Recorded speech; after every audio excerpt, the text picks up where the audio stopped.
Welcome everyone to an extremely special episode of the Theatre Thoughts podcast. I have with me a man who needs no introduction, but I'm going to do one anyway. He studied piano and composition at the Juilliard School of Music and while in high school and graduated from the Carnegie Mellon University in 1968 with a BFA in drama. In 1971, he wrote the music and lyrics for Godspell, for which he won 2 Grammys, among other awards.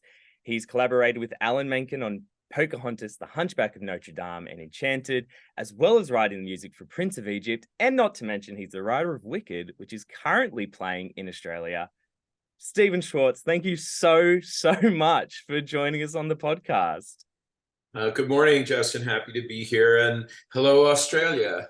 This is a pinch me moment. When I got the email through, I was just like, I'm sorry, what? And I had to do a double take. I was like, yes, I'd very much love to talk to Stephen Schwartz. Thank you very much. Well, happy to talk to you. And, we're talking about this video capture of the production of Prince of Egypt that was in the West End for about a year. And it's, I'm a fan of the production. Let's put it that way. Yes, I thought it was a beautiful production. So I'm excited that it's been captured on video and gotten out into the world, and happy to support it. And of course, you worked on the film with Hans Zimmer, so you've got a long history with it. And it was really weird because I got the link and I watched the production, and I felt like, to be honest, I felt like a kid again because I haven't seen it since I was a young boy. And I went to Sunday school, so I knew, the whole story of Moses and Exodus and everything. And the music of the Prince of Egypt, the film, was one of those ones that was just so elevated for a DreamWorks animated film, and it stuck with you. And so when I was watching the recording and I was listening to, Deliver Us and all the other songs in there, I was just transported back to watching it as a child. And you're right, it's an amazing production. I was gobsmacked. Thank you. Yeah. For those of your listeners who don't know, I wrote the songs for the original DreamWorks animated feature, which was in the I think it came out in 1999 or something like that. Excuse me, it's early here in New York, so okay. Drinking my tea and clearing my throat. The wonderful and amazing Hans Zimmer wrote the score, that is the music that wasn't songs or derived from the songs. So we had a fantastic time working together. I mean, Hans is obviously amazing. And it's always surprised me how popular the animated feature was with kids. It seems kind of adult to me, but I meet people all the time who tell me that it was their favorite animated feature growing up. And I've asked why, because I would expect it to be something more cartoony, but from what I'm told, kids like sort of the reality of it, that it deals with big issues and doesn't shy away from dark, the dark part of life. And also, I think they respond to the character of Moses trying to find himself and what is his purpose in the world. That pleases me obviously a lot. And then I was very happy, as I told you, with the production of the stage show, which obviously has many more songs in it than the movie, because it's a stage show, so it can be longer, and also gets into, I think, in a more complex way, the relationship between the two brothers of Moses and Ramses. Yeah, I was gonna say, it really delves into it a lot more, and you really feel for Ramses more than I think you would in the film, because he's given this role of being the pharaoh. He has to live up to his father, just as Moses needs to find who he is. So, and I think this is like what you do well with WICKED as well. You create really beautiful relationship dynamics between your main protagonists, and especially in their music and their big ballad numbers that really complement each other, which I think carries on with Prince of Egypt as well. Thank you. Yeah, I mean, that's what's interesting to me, is when I was a kid, my favorite musical was Rodgers and Hammerstein's The King and I, though obviously, Right. even though I'm older, I wasn't old enough to see the original production, but I, saw revivals. And what I loved about that show was the relationship between the King of Siam and Anna, and that one wasn't a hero and one wasn't a villain, and it was a complicated relationship that was ultimately based on love, but wasn't simple, good guy, bad guy. Obviously that's what Wicked is about, and we tried to bring that approach to to Prince of Egypt as well. No one is a villain to himself. Everybody, no matter how villainous we may think they are, has his or her own reasons for doing what they're doing, and we really did not want to make it the story of my God's better than your God. We really wanted to make it the story of these two brothers who love each other but are trapped by their own destinies and their own responsibilities, and it causes them to have to be antagonists to one another. Exactly. Well, I'll put a pin in Prince of Egypt for now, because I'd love to Okay. delve into the man behind the music Okay. for a second. I'd love to ask you our 1 minute theater thoughts questions and see Uh-oh, what uh-oh. comes off the top of your head. I'm just saying up front, these things make me very nervous because I always find the answers 10 minutes later. I'm like, oh, I should Yeah, have said. So yeah. just with that as a preamble, I will do my best. Excellent. All right. Well, let's have a look. So the first question is, what has been your favorite production you've seen recently? Well, I'm New York based, so I'm going to talk about Broadway shows, Mm, which may not yet have gotten to Australia. There was a wonderful musical that opened last year called Kimberly Akimbo, that yes. actually won the Tony Award, et cetera.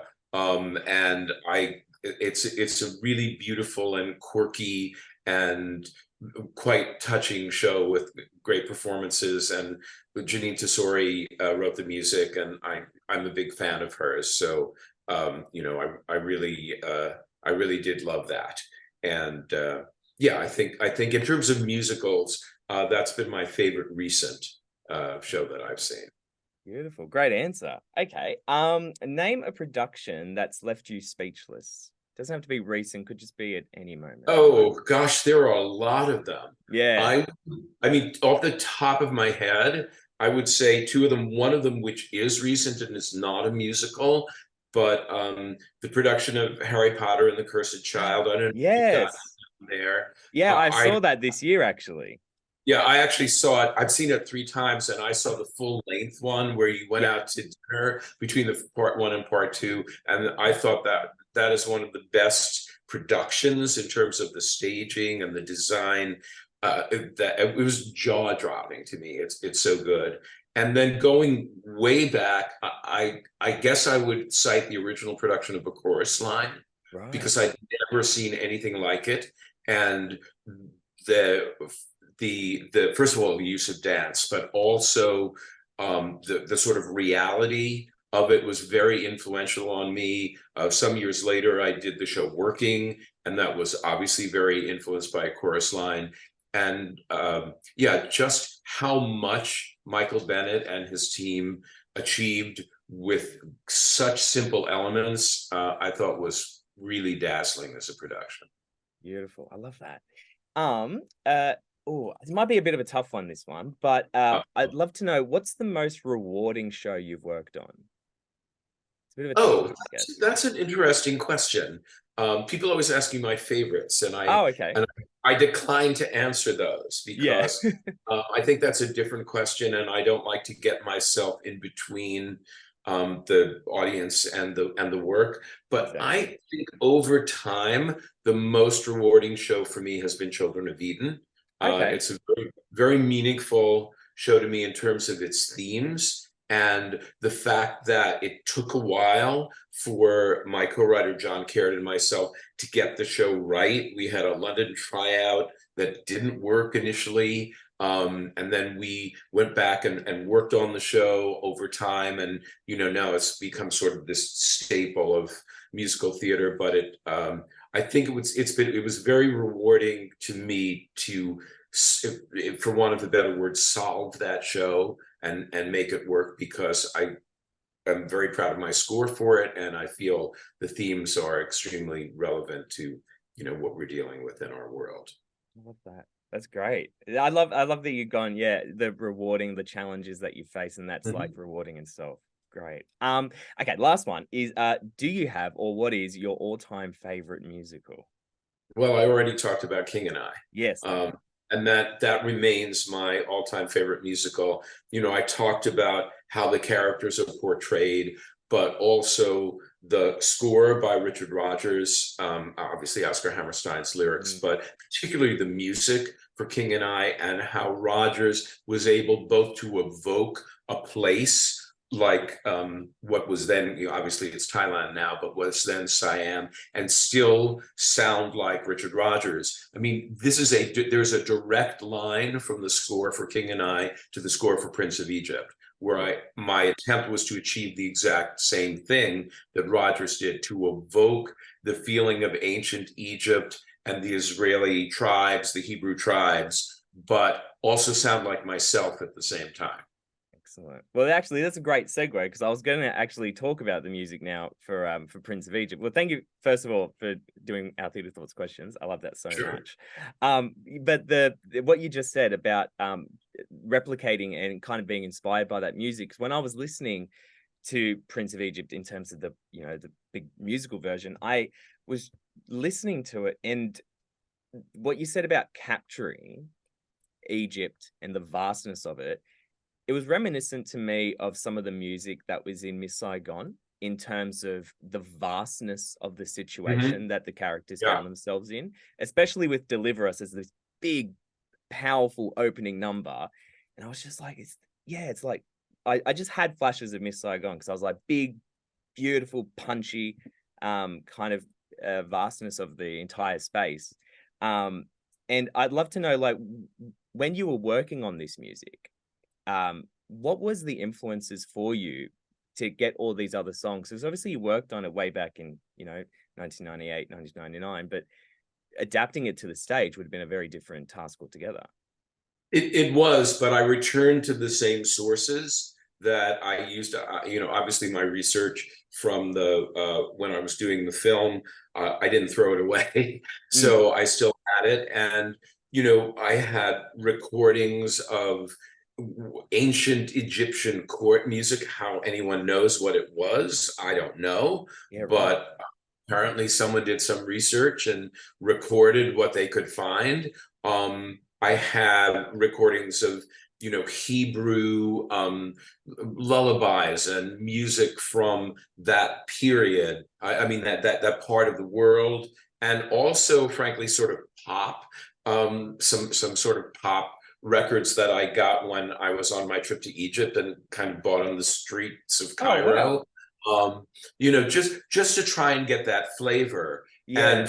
And obviously with a movie, you can have a 90-piece orchestra, so you're not able to do that in a show, but we wanted to get the epic quality that the score for the movie had, Justin, that you were just talking about. And the orchestrator, August Eriksmoen, is a guy who's extremely good with bringing authentic kind of ethnic instruments in. He did the orchestrations, for instance, for Come From Away, where he got Northern Canadian side. He's very good at interpolating authentic instrumentation into his score. And so he did that as well with the orchestrations for Prince of Egypt. So there are a lot of authentic Middle Eastern instruments, particularly percussion instruments, but some wind instruments as well, that are used as part of the orchestra.